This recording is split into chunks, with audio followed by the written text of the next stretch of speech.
Hello there, this is the third video of On the Shortness of Life by Lucius Seneca. So let's talk about it. No one will bring back the years. No one will restore you to yourself. Life will follow the path it began to take and will neither reverse nor check its course. It will cause no commotion to remind you of its swiftness, but glide on quietly. It will not lengthen itself for a king's command or a people's favor. Hmm. So that's one of the laws of nature that you can say that nature is not a friend of anyone. That's time is one of the things about nature. You will get, you will reap what you sow, right? No one will bring back the years. Every day that passes will never come back. And if you messed up, made some mistakes, no one will help you, right? You will have to pick the pieces yourself. And yeah, time is something that even a king, someone who has all the wealth of the world, cannot control.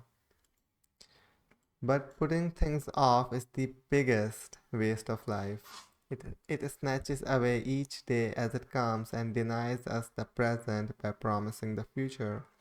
The greatest obstacle to living is expectancy, which hangs upon tomorrow and loses today. You are arranging what lies in fortune's control and abandoning what lies in yours. The whole future lies in uncertainty. Live immediately. Hmm. So, one of the biggest waste of life is putting things off. Last time we talked about sluggishness and greed, and here we are talking about putting things off, putting things in the future, procrastinating. Whenever you procrastinate, you give away today for tomorrow, and you don't know what tomorrow is going to happen. You can only control the current moment. Very powerful idea. You are giving away your power whenever you set your task for tomorrow. However greedy you are, however greedy you are, why are you so unconcerned and so sluggish? For the preoccupied, the finest days are always the first to flee. Hmm. So he's talking about you're so greedy, you think about wealth too much and success too much, but about time, nothing. You think nothing about time as if it's free, right?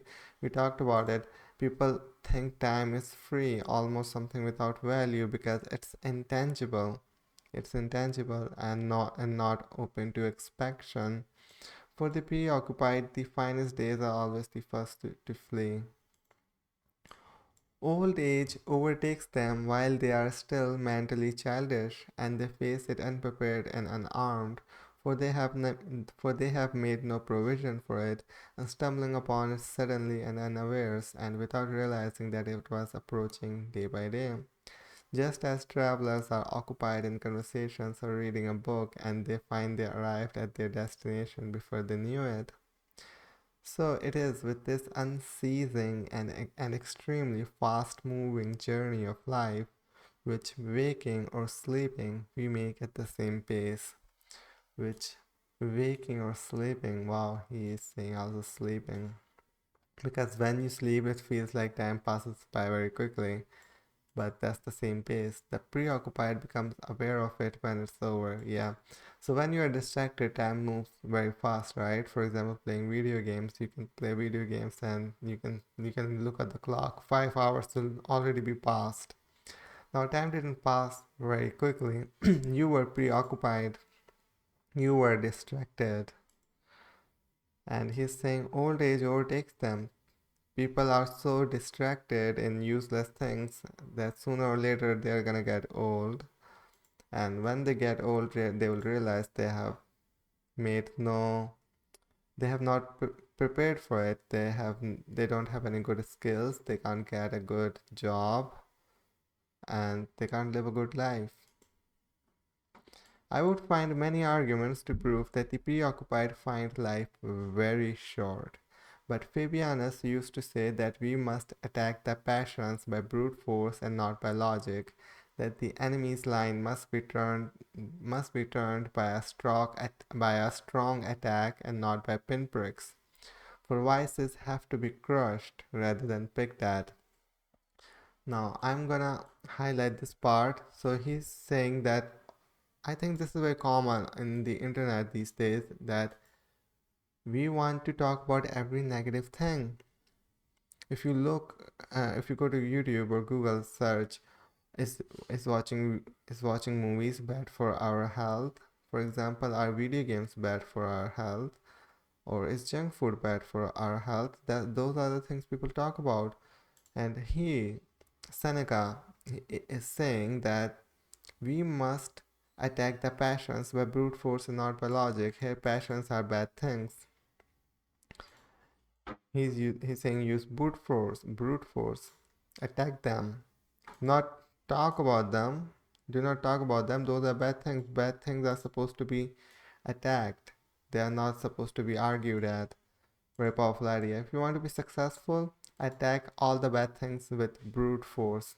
Not by logic. Don't argue why something bad is bad. What makes a bad thing bad? Just just turn away from it and do the good thing. So we are at the end of part 3. It was quite short. The next one we are gonna talk about part 4. So this is it for this video. Thank you very much and bye bye.